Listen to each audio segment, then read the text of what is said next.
नमस्कार, मी भाग्यश्री फाटक.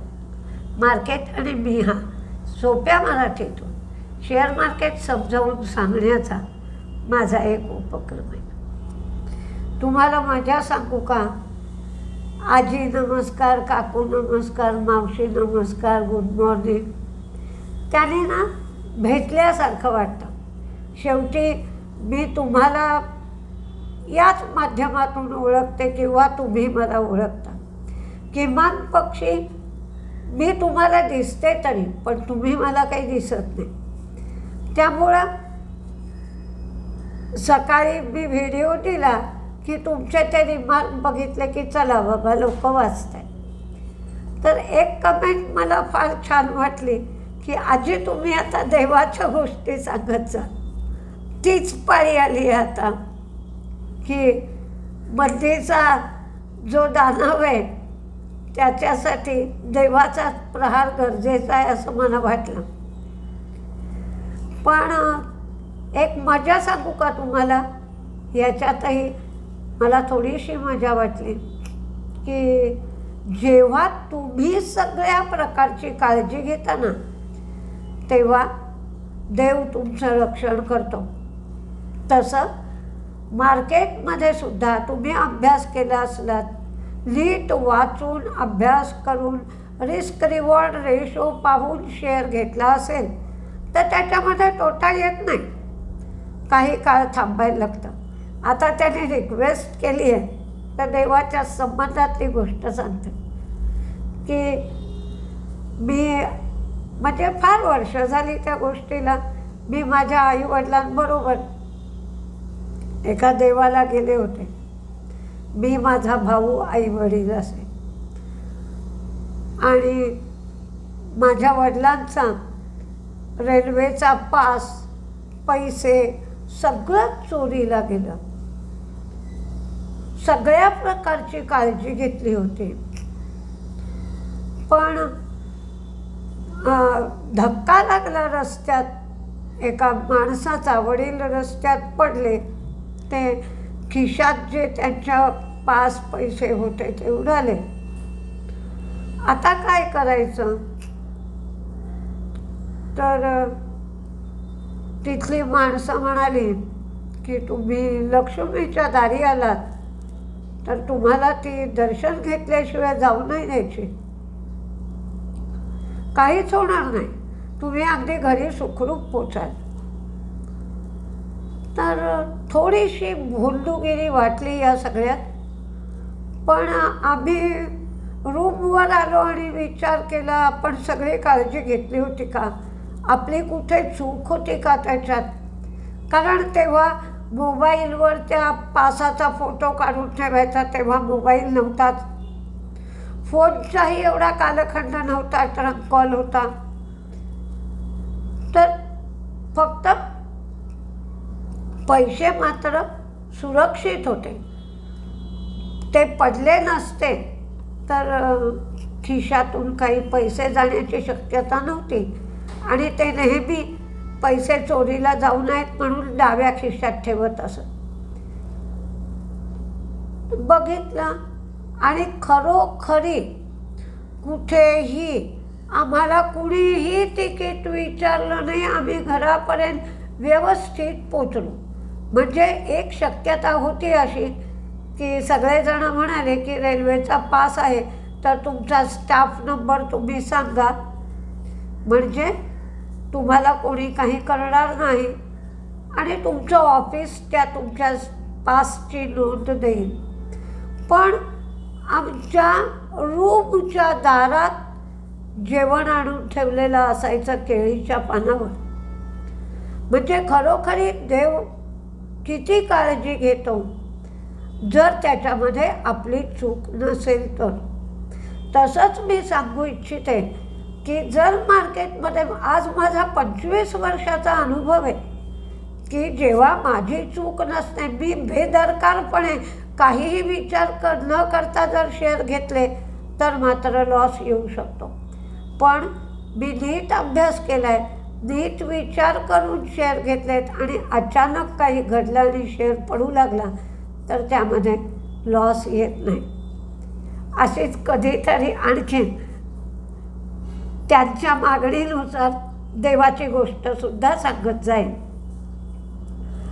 आता देवाचीच गोष्ट सांगायची झाली तर आज 2 IPOचं लिस्टिंग होतं. आता ज्यांना GNG इलेक्ट्रॉनिक्सचे शेअर लागले असतील त्यांना एकदम सुंदर पैसे मिळाले, कारण 237ला दिला होता आणि 350-355ला लिस्टिंग झालं. 355ला नॅशनल स्टॉक एक्सचेंजवर झालं, बॉम्बे स्टॉक एक्सचेंजवर 350 रुपयाला झालं. आणि त्याच बरोबर इंडिक्यू याचे शेअर जर लागले असतील तर त्याचं लिस्टिंग काही चांगलं झालं नाही. म्हणजे शेवटी भाग्य म्हणायचं का काय म्हणायचं हे माहीत नाही, पण शेवटपर्यंत GNG इलेक्ट्रॉनिक्सचा शेअर 335, 336, 338 या लेवलवर होता. त्याचं लिस्टिंग चांगलं झालं, जास्त खाली गडगडला सुद्धा नाही.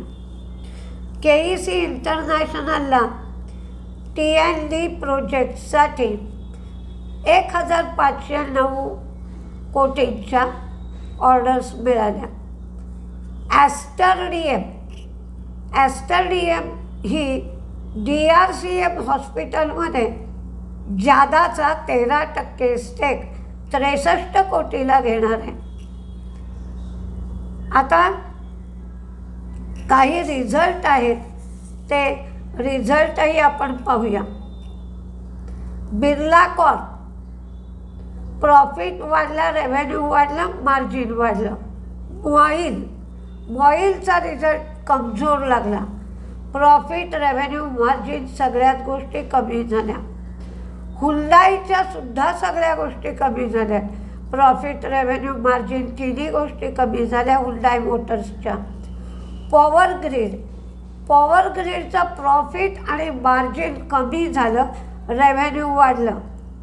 नवीन फ्लोरिन यांचा रिझल्ट सुंदर आला. प्रॉफिट, रेव्हेन्यू, मार्जिनमध्ये वाढण्याचं प्रमाणही जास्त आहे. IGL प्रॉफिट वाढला, रेव्हेन्यू कमी झालं, मार्जिन वाढलं. प्रॉक्टर अँड गॅम्बल हायजीन यांचा रिझल्ट सुंदर आला, शेअरही चांगला वाढला, प्रॉफिट, रेव्हेन्यू, मार्जिन वाढलं. इंडिगो प्रॉफिट कमी झालं, रेव्हेन्यू वाढलं, मार्जिन कमी झालं. हिताची एनर्जी सुंदर उत्कृष्ट रिझल्ट लागला, प्रॉफिट वाढलं, रेव्हेन्यू वाढलं, मार्जिन वाढलं. CESC यांचाही रिझल्ट चांगला आला, तिन्ही गोष्टी वाढल्या. JP पॉवर व्हेंचर यांचा कमजोर आला, प्रॉफिट, रेव्हेन्यू, मार्जिन कमी झालं. महाराष्ट्र सीमलेस प्रॉफिट वाढलं, मार्जिन वाढलं, रेव्हेन्यू कमी झालं. ग्रीन पॅनल ही फायद्यातून तोट्यात गेली.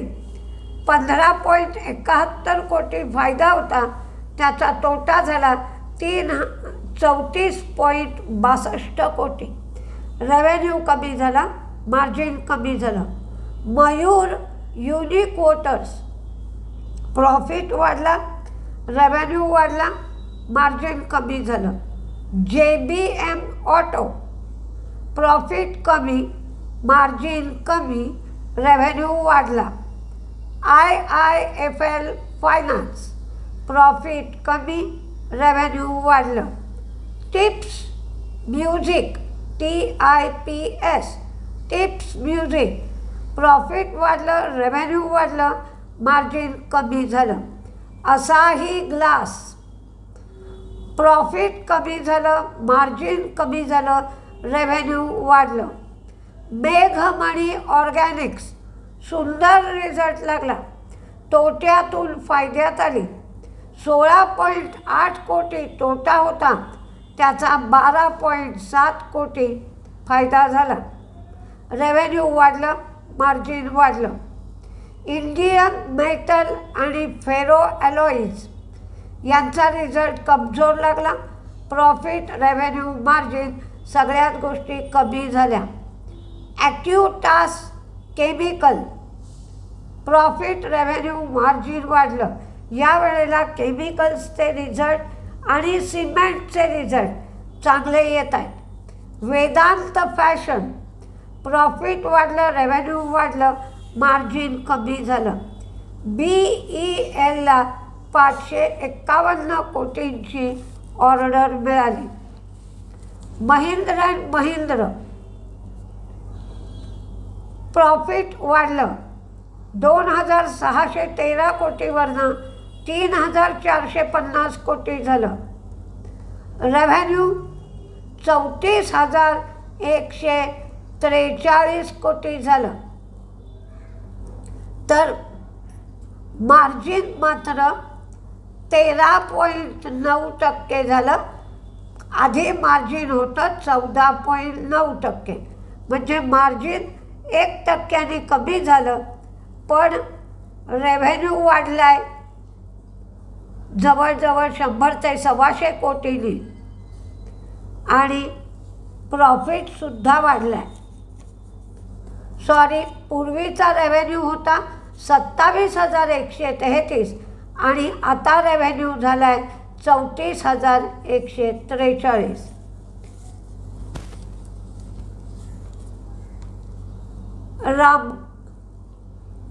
नेस्को NESCO टाटांची कंपनी प्रॉफिट वाढलं, रेव्हेन्यू वाढलं.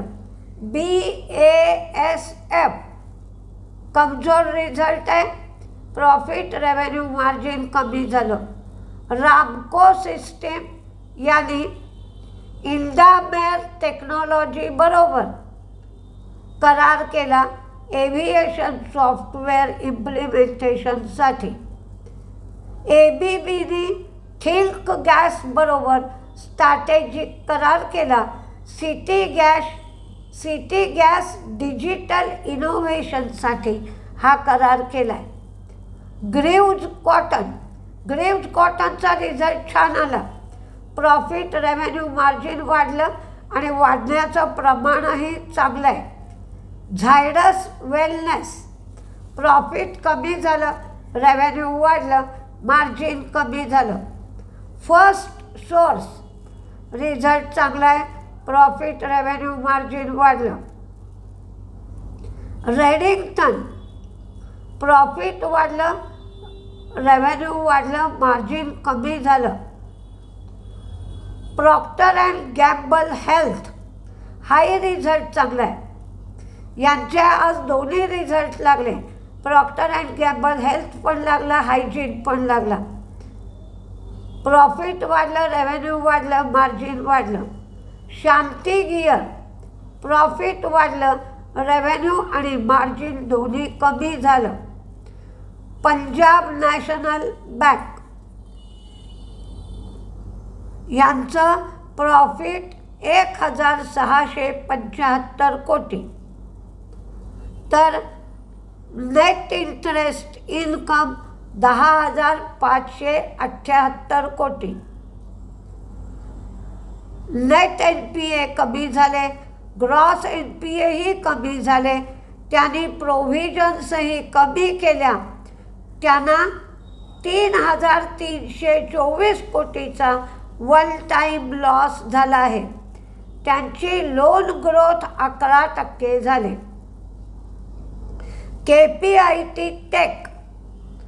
KPIT टेकचं प्रॉफिट कमी झालं, रेव्हेन्यू वाढलं, मार्जिन कमी झालं. बघूया आत्ता सध्या काय होत आहे की जे शेअर तुमच्या कोणाकडे असण्याची शक्यता कमी आहे असे शेअर मार्केटमध्ये वाढतात. म्हणजे आज बघा गॉडफ्रे फिलिप्स वाढत होता, अपार वाढत होता, अंबर वाढत होता, क्राफ्ट्समन ॲटोमेशन तर आज तुफान वाढला, ग्रीव्ज कॉटन वाढला, फिनोलेक्स इंडस्ट्री वाढला. म्हणजे असे वेगवेगळे पण ऑड शेअर वाढत आहेत, नाही असं नाही. म्हणजे मार्केटमध्ये सगळीकडेच मंदी आहे असं नाही, केमिकलचे शेअर बहुतेक वाढत आहेत,